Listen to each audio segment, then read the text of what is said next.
Y fueron felices y comieron perdices, ¿no? Dice el final de los cuentos.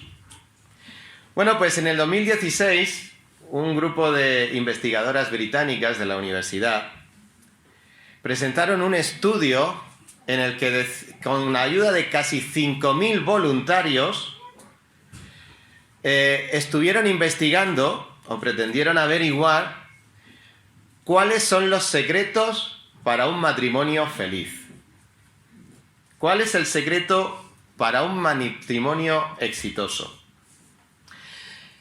Y cuando las investigadoras presentaron sus conclusiones, llegaron a hacer este resumen. Y es que de todas las entrevistas que habían dicho, de todos esos matrimonios con los que se habían entrevistado, no de libros de autoayuda, sino de lo que esas personas habían podido responder por la experiencia propia de sus vidas, sacaron 10 puntos o 10 secretos para tener un matrimonio feliz. El primero era reír juntos. El segundo, compartir valores o intereses. El tercer, ser los mejores amigos. El cuarto, ser cuidados y sentirse apoyados. El quinto, sentirse seguros el uno con el otro. El sexto, ser felices los dos. El séptimo, la confianza mutua. El octavo, compartir una relación cercana, ser cercanos el uno del otro. El noveno, hablar y escuchar. Y el décimo, estar enamorados y además ser amados. Y esto realmente creo que para los que estamos casados, o para los que os pretendéis, o para los que pensáis en estas cosas, yo creo que estos 10 puntos son relativamente ciertos, pero claro, siempre y cuando que se den en un matrimonio estable. Pero, mis queridos amigos y hermanos, estamos en una sociedad donde el año pasado, aquí en España, en el 2021, se disolvieron 90.582 matrimonios. Una sociedad donde 2 personas de cada 1.000, este año, si sigue la estadística, están afectadas por una disolución matrimonial. ¿Por qué? Porque para muchas personas, incluso que están casadas, estos 10 puntos son lo más parecido a una película de ciencia ficción, pero hecha realidad. Porque no ven ninguno de esos 10 puntos o no los ven. Pero esto fuera. Pero si hablamos de los matrimonios en nuestras iglesias, tampoco están exentos, y creo que todos podemos dar fe, de estas problemáticas. Así que lo más seguro es que muchos de los que estamos casados nos podamos preguntar cuál es el secreto para tener o para seguir teniendo o para hacer de nuestro matrimonio un matrimonio feliz. ¿Y qué ocurre con aquellas parejas en nuestra iglesia que tienen conflictos continuos? ¿Y qué ocurre con aquellas donde puede que el amor conyugal, ya brille por su ausencia hace tiempo? Por eso, cuando enfrentamos un tema tan práctico como el que nos toca hoy en la epístola de Primera de Pedro, tenemos que decir, y respecto al matrimonio, ¿qué tiene la Biblia que decirnos a los creyentes que estamos casados, o a los que lo queréis estar, o qué tiene que decir a aquellos que, habiendo estado casados, como vamos a ver, aquellas sobre todo, habréis de dar ejemplo y sabios consejos, como cristianos, a aquellos que se quieran casar o a aquellos que están casados? Porque todo esto nos afecta, estemos en una situación o en otra, en cualquier estado civil en el que nos encontremos, dar o saber qué dice la Biblia respecto al matrimonio es lo mejor que podemos aprender en esta mañana. Por eso vamos a leer en Primera de Pedro, capítulo 3, versículos del 1 al 7, donde continuamos con nuestra serie de estudios bíblicos en esta epístola, para aprender lo que el apóstol Pedro nos enseña aquí respecto al matrimonio. Y vamos a leer en estos versículos para que en esta mañana aprendamos todos lo que nunca debe negar o lo que nunca debes negar a tu cónyuge si eres cristiano o cristiana. Y si no tienes cónyuge, lo que tienes que aconsejar a otros que vayan a casarse o que estén casados, lo que nunca deben negar a su cónyuge si son cristianos. Leamos la palabra del Señor. Asimismo, vosotras, mujeres, estad sujetas a vuestros maridos, para que también los que no creen a la palabra sean ganados sin palabra por la conducta de sus esposas, considerando vuestra conducta casta y respetuosa.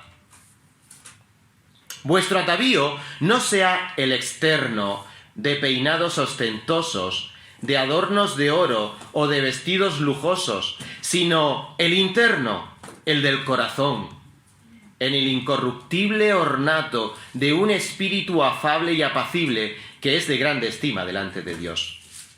Porque así también se ataviaban en otro tiempo aquellas santas mujeres que esperaban en Dios, estando sujetas a sus maridos, como Sara obedecía a Abraham, llamándole Señor, de la cual vosotras habéis venido a ser hijas, si hacéis el bien, sin temer ninguna amenaza. Vosotros, maridos, igualmente, vivid con ellas sabiamente, dando honor a la mujer como a vaso más frágil y como a coherederas de la gracia de la vida, para que vuestras oraciones no tengan estorbo. Amén. Aida se ha quedado con una cara diciendo, hoy palo. Bueno, es lo que toca. Es lo que toca él, porque la semana pasada acabamos el capítulo 2.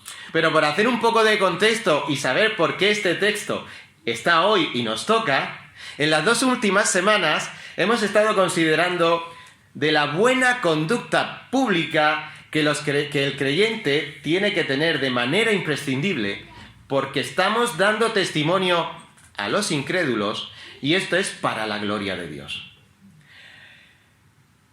Mas vosotros sois linaje escogido, dice el capítulo 2, versículo 9, real sacerdocio, nación santa, pueblo adquirido por Dios, para que anunciéis las virtudes de aquel que os llamó de las tinieblas a su luz admirable. Pueblo de Dios, iglesia, como nos estaba llamando esta mañana Jonathan, hemos sido llamados para dar testimonio, adquiridos por Dios, para que anunciéis las virtudes de aquel. Y dice el versículo 12 de este capítulo 2, manteniendo buena vuestra manera de vivir entre los gentiles, para que en lo que murmuran de vosotros como malhechores glorifiquen al Dios en el día de la visitación, al considerar vuestras buenas obras. Nuestro testimonio es público para que, como decíamos hace 2 semanas, esos gentiles, esas personas que todavía no creen en Dios, sean visitadas por Dios. Y dice el capítulo 3 y el versículo 16, teniendo buena conciencia, para que en lo que murmuran de vosotros como de malhechores sean avergonzados los que calumnian vuestra conducta en Cristo. Sea lo que digan de nosotros, tiene que ser una buena conducta. Y esto es lo que el apóstol Pedro va a enseñar a sus oyentes, o en este caso a sus lectores de su epístola. Tenéis que tener una buena conducta, un buen testimonio, seas cuales sean las circunstancias en las que viváis. Por eso hoy vamos a tratar 2 mandamientos, 2 mandatos que Pedro da a sus lectores acerca de cómo dar testimonio en la célula más pequeña de la sociedad humana, el matrimonio. Está compuesto por 2 personas. Pues en esa célula más pequeña de la sociedad humana, y que es la base de nuestra sociedad, y en este caso de nuestra familia, Pedro va a dar 2 mandamientos. uno a la esposa y otro al esposo. En este pasaje, el apóstol Pedro, inspirado por el Espíritu Santo, ordena a las mujeres creyentes que se sometan a sus esposos. Y a los maridos creyentes les ordena convivir con ellas con honor. ¿Por qué? Porque tanto ellas como ellos, los creyentes, somos hombres y mujeres y hombres, herederos de la herencia de Dios, herederos de la gracia de Dios. El testimonio de ellas puede hacer ganar la salvación o hacer salvo a sus esposos incrédulos. Pero el respeto y el buen trato de los esposos cristianos para sus esposas les contribuirá a que nuestra relación como hombres con Dios sea fluida, no se vea estorbada. Así que vamos a ir con nuestro primer paso. El primer consejo va por ustedes, mujeres. Lo que nunca debes negar a tu esposo es la sumisión. Y esto lo vemos en los versículos del 1 al 6. Sí, Aida, la sumisión. Esto es lo que nos enseña la Escritura esta mañana. Y a priori, nada más que escuchar sumisión y luego a echar cuentas, a priori parece un poquito desproporcionado que en el pasaje de hoy haya 6 versículos para las mujeres y uno solo para los hombres. Alguien podría decir, esto es un abuso machista. Le das más recomendaciones o más obligaciones a las mujeres, 6 versículos, y además empezamos con la sumisión. En este mundo en el que vivimos, mis queridos hermanos, es habitual que estas cosas se piensen de las Escrituras. Por las corrientes de pensamiento que tenemos hoy y que están imperando y que se están casi, por no decir directamente, imponiendo en nuestros corazones y en nuestras maneras de pensar. Nos están imponiendo a pensar diferente a lo que hoy nos va a decir la Escritura. Pero es que nos tenemos que ir al siglo I, no al siglo XXI, al siglo I y a las circunstancias en las que Pedro está escribiendo a las hermanas creyentes casadas muchas veces con esposos incrédulos. La condición de la esposa en aquel siglo I no era la ideal. Básicamente la esposa estaba relegada a ser una posesión de su esposo.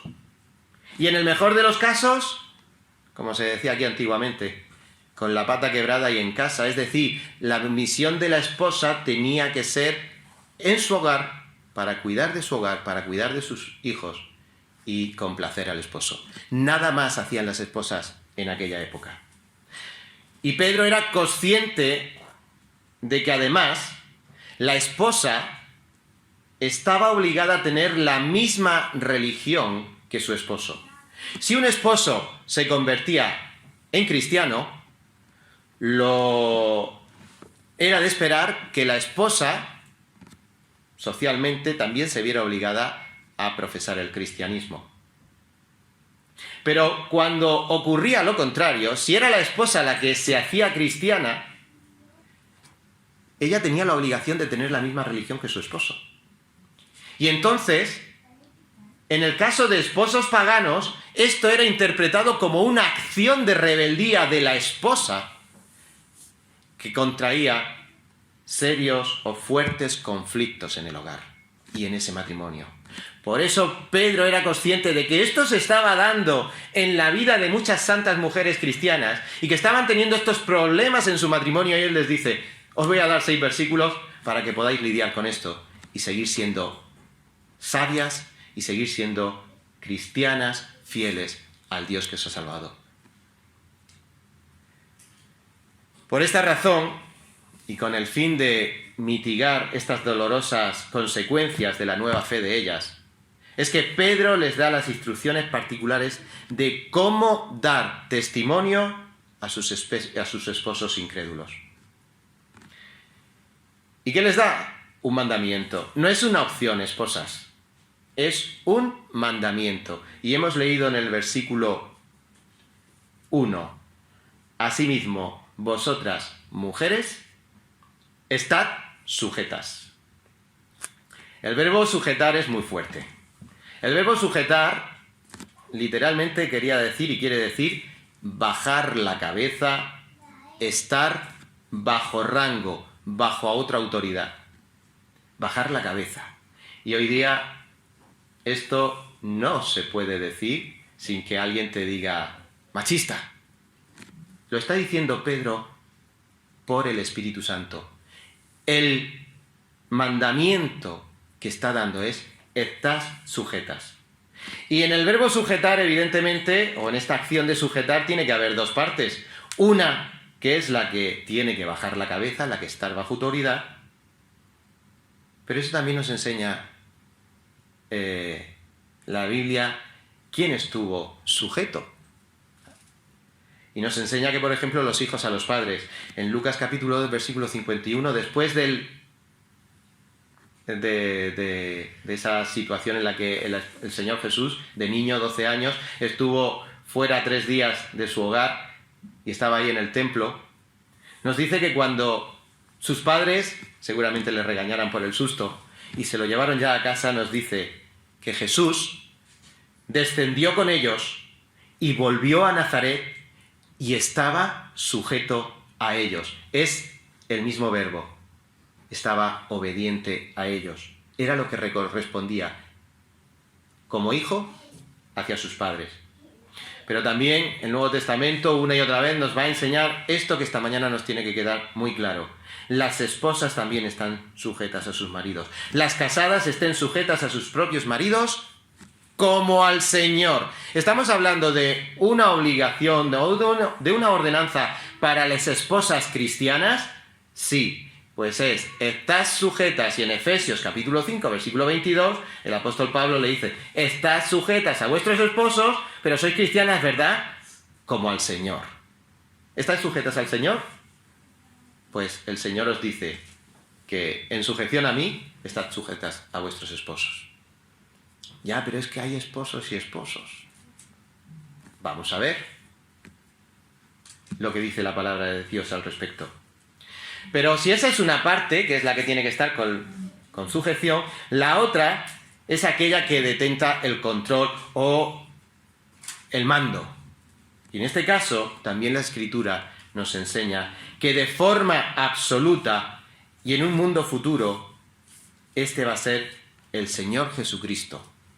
Y en la Iglesia es el Señor Jesucristo. Así que en la Iglesia es el Señor Jesucristo al que tenemos que estar sujetos, y en un futuro todas las cosas estarán sujetas a Él, porque dice 1 Corintios 5, 15, 25, porque preciso es que Él reine hasta que haya puesto a todos sus enemigos debajo de sus pies. En un futuro, como hemos cantado esta mañana, toda rodilla se doblará, toda lengua confesará que Cristo es el Señor.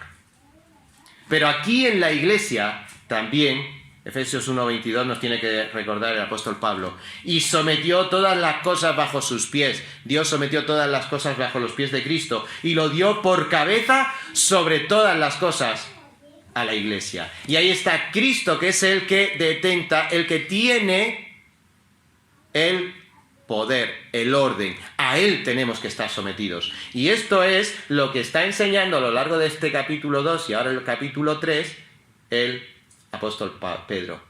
Cristo es la cabeza y todos los creyentes sin excepción, y ahora las mujeres en particular, se nos está exigiendo sumisión. Y aunque nos cueste todavía la palabra, porque estamos vestidos de murcianos del siglo XXI en medio de una sociedad donde todo esto chirría, ¿qué implicaciones tiene la sumisión? Porque tenemos que saber que no solo es agachar la cabeza y tirar para adelante, sea lo que Dios quiera, y lo que mi marido, por caparra que sea, me haga sufrir. ¿Qué implicaciones tiene la sumisión? Pues en primer lugar, la sumisión de las esposas y por extensión de los creyentes, de todos los creyentes en Cristo, son varias las implicaciones. En primer lugar, que se trata de una verdad teológica. Es algo que ha dicho Dios, que es verdad, aunque el mundo lo contradiga. Es una verdad indiscutible. por la que Dios establece el orden del escalafón de mando. ¿Cómo? Es que no va a funcionar en el matrimonio o en la sociedad lo mismo que hace funcionar un ejército que pueda ganar guerras. El escalafón de mando es decir, ¿quién es el general? ¿Quién es el coronel? ¿Quién es el teniente coronel? ¿Quién es el mayor? ¿Quién es el capitán? ¿Quién es el teniente, el subteniente, el sargento? ¿Y quién es el soldado raso? Es que si no, no funcionan las cosas. Los seres humanos necesitamos escalafón de mando. Y Dios es consciente de que creó al ser humano y que necesita ese escalafón de mando. Y en el orden de la iglesia, y en el orden del mundo, y en el orden del matrimonio, para que las cosas funcionen, ha establecido un escalafón de mando. Cristo, la iglesia, el marido y la esposa. Nos enseña Efesios 5 del 21 al 33. No lo leemos porque son muchas las citas, pero el escalafón de mando está bien definido por Dios en la Escritura. Efesios 5, 23. Cristo, la iglesia, el marido, la esposa. Y en 1 Corintios capítulo 11 nos va a enseñar que el escalafón de mando todavía llega más arriba. Dios el Padre, después Cristo, después el varón, después la mujer. Esto es la primera implicación. Es lo que Dios ha establecido, y en el caso de 1 Corintios, pues es según el orden natural de la creación. Otra implicación. La causa de honrar a Dios, o la causa de estar sujetos, todos, y en este caso las mujeres, ¿cuál es la causa? Honrar a Dios. Cuando estamos sometidos a las autoridades civiles, a los amos en los trabajos, a los jefes en los trabajos, cuando la mujer está sometida a su esposo, cuando estamos sometidos unos a otros, como veremos la semana que viene, como iglesia, estamos honrando a Dios. ¿Somos cristianos? ¿Somos hijos del Padre? Tenemos que honrar a Dios. ¿O es que no queremos honrar a Dios? Pues Dios nos dice cómo honrarle, por medio de la sujeción.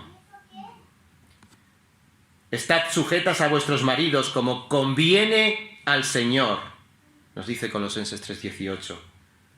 Y en Tito capítulo 2, hablando a las mujeres de la iglesia, nos dice a las mujeres ancianas, a lo mejor a las mujeres maduras, a las que pueden haber estado casadas, las que podéis estar viudas, las que habéis tenido ya una experiencia en todas estas cosas y además tenéis claro lo que Dios ordena, les dice que enseñen a las mujeres jóvenes a amar a sus maridos y a sus hijos, para que la palabra de Dios no sea blasfemada.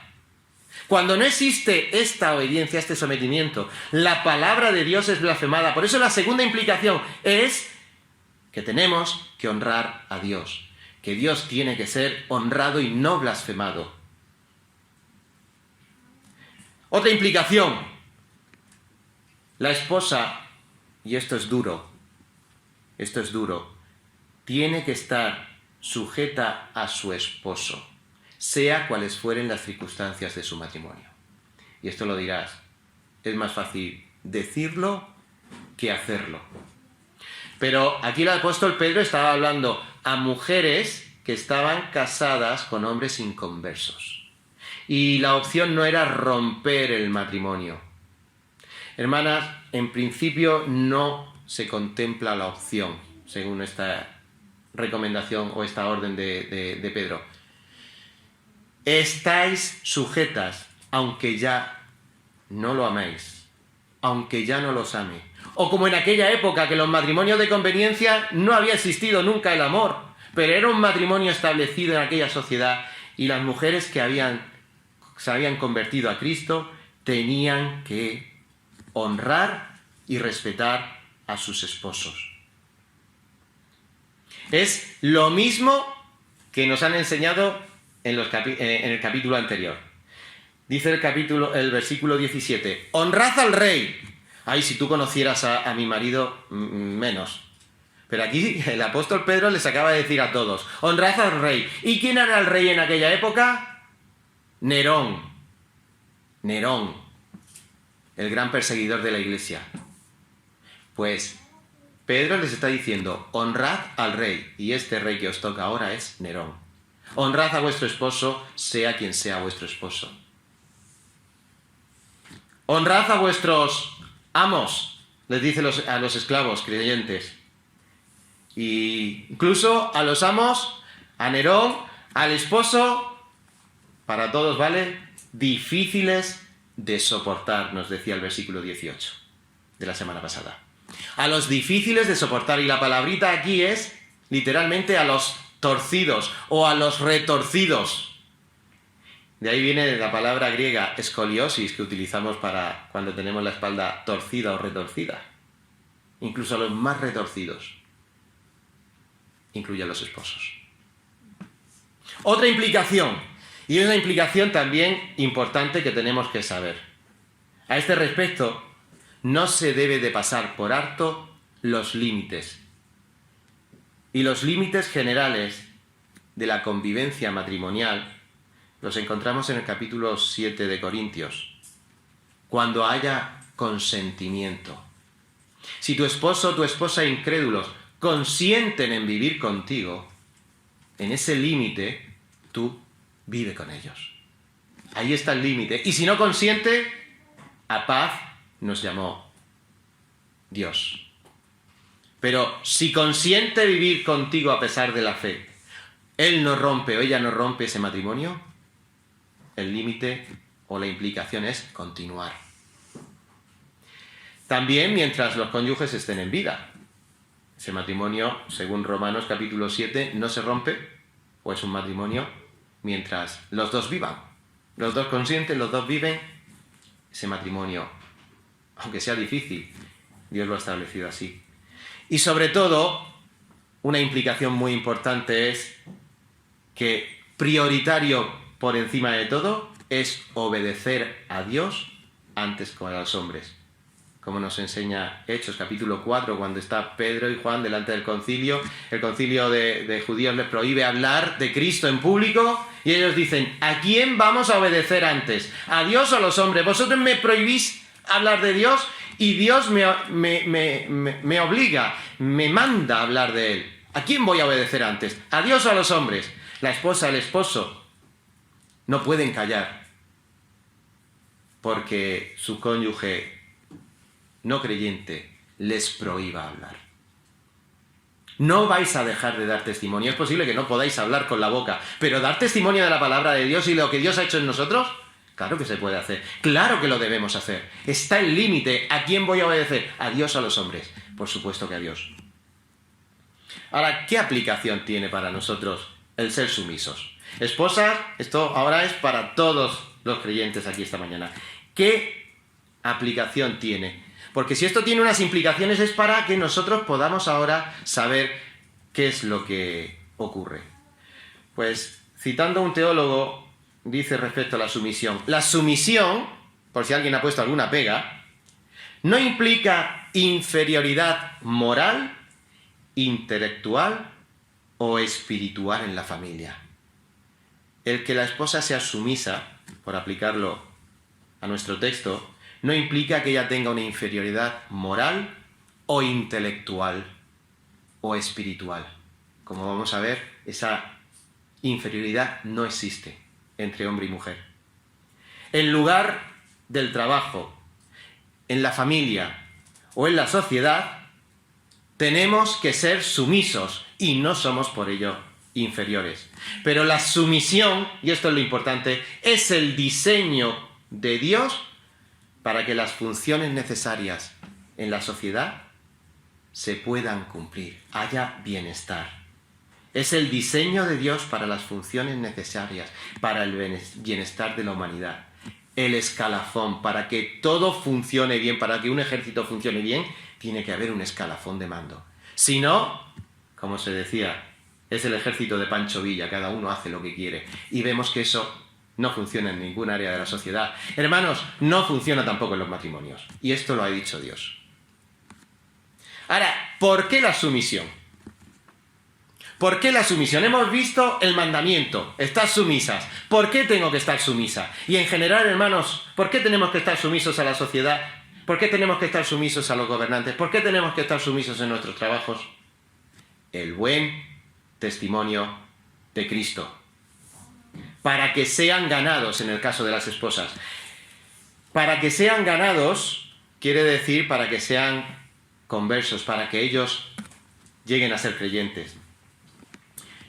Aquí nos dice, para que sean ganados aquellos que no creen en la palabra, aquellos esposos que no creían en la palabra. En la versión de las Américas dice, para aquellos que son desobedientes. Y aquí tenemos que puntualizar una cosita, porque también en nuestra sociedad a lo mejor se nos puede colar esto.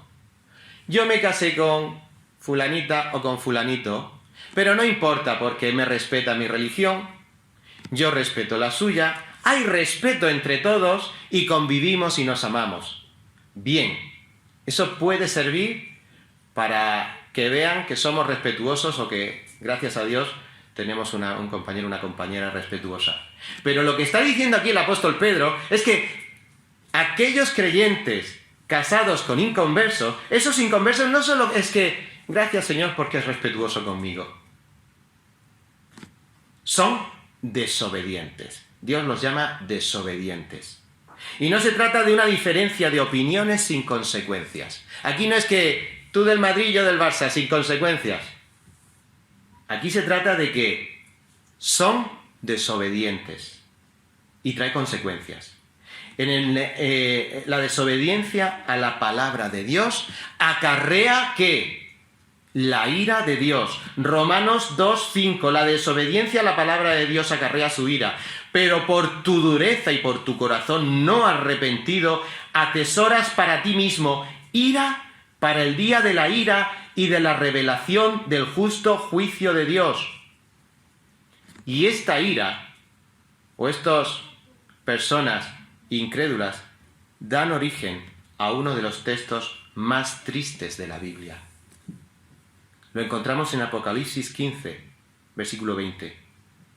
Y el que no se halló inscrito en el libro de la vida fue lanzado al lago de fuego. No se trata de convivir entre diferentes pensamientos políticos, deportivos, religiosos. Si no estás siendo obediente a Dios, tu nombre no está escrito en el libro de la vida y la condenación está ahí. Por eso las esposas tenían que someterse. ¿Para qué? Para que por medio de su testimonio, como vamos a ver, pudieran alcanzar a sus esposos incrédulos. Y en este punto de este sermón, ¿es este tu caso? ¿Respetuoso, pero desobediente a Dios? Respeto no es suficiente. Lo único que es suficiente es la obediencia a Dios. Para que vuestros nombres, el tuyo y el de tu pareja, lleguen a estar escritos en el libro de la vida. Por eso es el motivo de este mandamiento. ¿Cómo si mi esposa no quieren oír ni hablar de Dios ya en la mesa, ni en la casa? Hay casos así.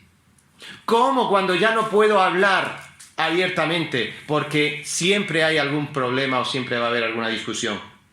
Por eso el apóstol Pedro dice, considerando ellos, al observar ellos. Hay veces que aquí no se trata de predicar sin la palabra de Dios. No. Que nadie nos engañe con esto. No se predica sin la palabra de Dios. Pero puede llegar el momento en el que no podamos hablar con nuestra boca la palabra de Dios. Pues sin palabra no se puede, no llega la fe. Ahí tenemos Romanos 10:17. La fe viene por el oír y oír la palabra de Dios. Y en este mismo libro de Pedro, en el capítulo 1, versículo 23, dice, siendo renacidos no de simiente corruptible, sino de la incorruptible, por la palabra de Dios. De manera que la palabra de Dios es siempre necesaria para obrar la salvación en nuestros corazones. Pero cuando no puedas hablar con tu boca la palabra de Dios, cuando no puedas hablar la palabra de Dios a tu esposo, Aplica la palabra de Dios en tu conducta como esposa. Como dice Mateo capítulo 5, versículo 16. Así alumbre vuestra luz delante de los hombres, para que vean vuestras buenas obras y glorifiquen a vuestro Padre que está en los cielos. Cuando no puedas hablar, tu conducta debe hablar la palabra de Dios. Entonces, ¿cómo se obedece este mandamiento de estar sumiso? ¿Agachando la cabeza solamente? No. Por medio de la conducta, por medio del testimonio. ¿Y cómo era la conducta? Pues ahí vamos, hemos leído que tiene que ser casta y respetuosa. Lo que uno hace o lo que una hace en su matrimonio y por qué lo hace. La castidad y el respeto. Casta quiere decir pura, inocente. Y eso, la mayoría de las veces en las Escrituras, tiene que ver con nuestra conducta sexual. Mientras que respetuoso quiere decir temeroso, reverente. Y eso tiene que ver con el trato dispensado a tu pareja. Es lo que dice el capítulo 2, versículo 17. Lo volvemos a leer. Honrad a todos, amad a los hermanos, temed a Dios. Ese es el respeto del que habla aquí. Un temor reverente a Dios, que como hemos visto antes, si amamos o si somos de Cristo o si estamos sumisos a Cristo, tenemos que estar sumisos, en este caso, a los esposos. Y esto es lo mismo, se refiere a la actitud. Hermanas que honran a Dios por medio de ese mismo temor que le tienen a Dios, ese mismo respeto que le tienen a Dios y que han de tener a sus esposos, sean cuales sean los esposos. Por eso, otra vez, Efesios 5:22, las casadas estén sujetas a sus propios maridos como al Señor. Eso es, por un lado, la castidad, la expresión pública, y el respeto, el temor a sus esposos como el mismo respeto a Dios. Y esto, las queridas hermanas de aquella época y hoy también, ¿cómo se lleva a la práctica? Por medio de la conducta externa. Y aquí algunos encuentran en este pasaje la excusa para no ir a la peluquería, no enjollarse, no pintarse, no nada, la cara lavada. No voy a entrar en esto porque es una polémica de mi juventud, y yo creo que no es momento, ni nos va a edificar esa polémica, ni tampoco creo que era lo que Pedro quería decir. No es que no prohíba peinarse, usar joyas o ropa bonita. La Nueva Traducción Viviente de la Biblia dice: hermanas, no se interesen tanto por la belleza externa, los peinados extravagantes, las joyas costosas y la ropa elegante. En aquella época, las mujeres pudientes cristianas venían de una sociedad donde los cabellos estaban riquísimamente adornados con joyas, con unos peinados que yo creo que si Jongueras, el famoso peluquero español que hacía, yo creo que sí, todavía sigue en activo, pases de modelos, y las modelos solo llevaban unos estrafalarios o unos arquitectónicos peinados. En aquella época es lo que ocurría. Y la moda, eran tanto víctimas de la moda como muchas mujeres y hombres puedan ser hoy víctimas de la moda. Pero no es tanto una prohibición. De hecho, encontramos a un marido súper enamorado de su esposa y que cuando la ve con joyas se le cae la baba. Cantares, capítulo 1, versículo 10, dice el esposo: hermosas son tus mejillas entre los pendientes, tu cuello entre collares. Y en el capítulo 7, versículo 1, ¿quién no está loca por los calzados hoy día, los zapatos? Pues en aquella época el esposo le dice a su esposa: oh hija de príncipe, cuán hermosos son tus pies en las sandalias. Antes de ayer estaba con mi sobrina, algunos la conocéis, ella es una loca fanática de los zapatos. Si tiene 10 armarios en su casa, 5 son de zapatos. Y le enseñó la última adquisición a su tía, a Raquel. Bueno, cuando sacó lo último, empezaron a dar botas las dos. Raquel se quitó los zapatos, pum, se los puso. ¡Qué preciosidad de zapatos! A quien le guste, bien, ¿no? No digo yo que no lo fuera. Pero entendemos que esto es una realidad. No es tanto prohibir todas esas cosas. Lo importante que está Pedro diciendo aquí a las santas mujeres, lo importante es que no debía constituir la moda, el aspecto exterior, una preocupación o un interés personal para atraer al esposo incrédulo a Cristo. Esto no tenía que ser un interés o demandar un interés desproporcionado de la esposa. Lo importante era la conducta interna, que sigue siendo lo mismo hoy día. Lo importante es la conducta interna. Por eso el versículo 4 nos dice, sino el interno, el del corazón, en el incorruptible ornato de un espíritu afable y apacible. ¿Qué quiere decir todo esto? Porque a veces nos metemos en nuestros versículos y nos sueltan esta cantidad de palabras que nos son extrañas hoy día y dice, no me he enterado. Entonces, ¿cómo tiene que ser mi interior? ¿Un ornato? ¿Un incorruptible? ¿Un qué? Una conducta interna que va a influir en tu vestimenta externa. Dice también 1 Timoteo 2, aconsejando Pablo a Timoteo para que se lo diga. Asimismo a las mujeres se atavíen de ropa decorosa, con pudor y modestia, no con peinado ostentoso, ni oro, ni perlas, ni vestidos costosos, sino con buenas obras, como corresponde a las mujeres que profesan piedad. ¿Eres cristiana? Tienes que vivir externamente como profesas internamente. Pero es que nos pasa a todos igual. No lo digo por criticar. Yo también me las vi. Pero hay veces que cuando iba al gimnasio y me miraba delante del espejo, se ocupaba toda mi preocupación se ocupaba de que ese espejo luciera bien. Hay también este problema del físico exterior. Hay también abusos, y lo abusamos también los hombres hoy día. Como hace 30 años abusaba yo, o como cualquiera que no es consciente que lo de dentro, el cristiano, es lo que se tiene que reflejar fuera. ¿Cómo es ese espíritu interior que tiene que tener nuestras amadas esposas? Un espíritu afable y apacible, como es lo mismo, tierno y sereno. El espíritu afable es amable. Y eso no quiere decir que sea, uy, qué amable es esta chica, esta persona, esta mujer, qué educada. No tiene que ver con la amabilidad del trato. El espíritu amable es traducido en Mateo 11:29 como manso. Llevad mi yugo sobre vosotros, dice Cristo, y aprended de mí que soy manso, afable y humilde de corazón. Eso es lo que Pedro le está diciendo a las mujeres. Amabilidad, tenido que ver con la mansedumbre.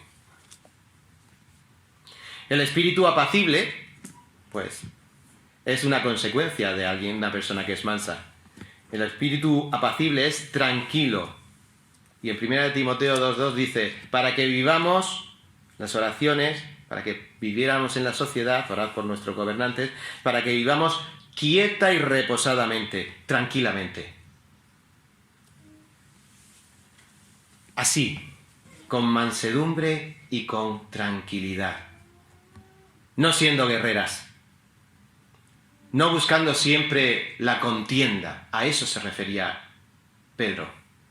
Porque si ya había poca contienda con la religión que profesaban en Cristo, ahora imagínate, como decía mi padre hace muchos años, sobre algunas mujeres que eran muy peleonas, les decía, una verdulera, gritando y eso.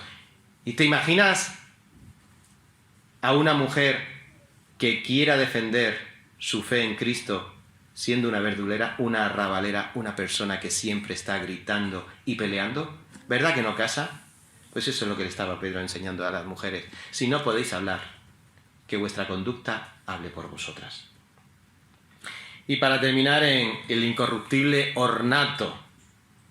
En el incorruptible ornato o belleza. ¿Qué quería decir con esto Pedro? Pues os voy a descubrir seguramente algo que os va a interesar mucho. Las modas pasan, pero vestirse con esta moda no va a pasar, es incorruptible. Cuando nos vestimos, ya sabemos que hubo una época en la que las sombreras iban junto a nosotros, sobre todo las chicas, unas sombreras que parecían jugadores de fútbol americano. ¿Os acordáis, no? Pasó. Y las permanentes de nuestras madres pasaron. Ahora están volviendo un poquito, sobre todo ya personas mayores, pero hace 50 años la permanente la llevaban las madres jóvenes. ¿Os imagináis a Gabriela con una permanente de aquellas? Pues era la moda, y una mujer ya, pues que se cortaba el cabello largo y ya se ponía su permanente de madre y de esposa y de gente. Pero todo eso pasó. Mis queridas hermanas, lo bueno de vestirse con este ornato, con esta belleza interior, es que esta moda, dice Dios, que no pasa. Y la puedes llevar con 20, con 30, con 40, con 15, con 17. Esa es la forma de ser de la esposa. Y Pedro tiene que ilustrar todo esto, haciendo referencia a las mujeres santas que se ataviaban así en la antigüedad porque esperaban en Dios. ¿Esperas en Dios? ¿Eres cristiana? Pues ya desde la antigüedad en las escrituras las mujeres santas se ataviaban allí, así. Y el ataviarse, ese verbo, se puede traducir como se adornaban. Esta manera de ser te adorna. Te adorna, te hace más bella por fuera, porque eres más bella por dentro en Cristo. Y estas mujeres se adornaban. En el Nuevo Testamento esta misma palabra se utiliza para el adorno del hogar, o la crítica del Señor a los fariseos. Adornaban los sepulcros, los dejaban muy bonitos, pero habían matado a los profetas.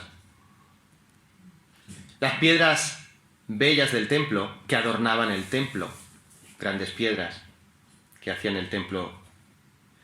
Pero también la doctrina se dice que adorna a los creyentes.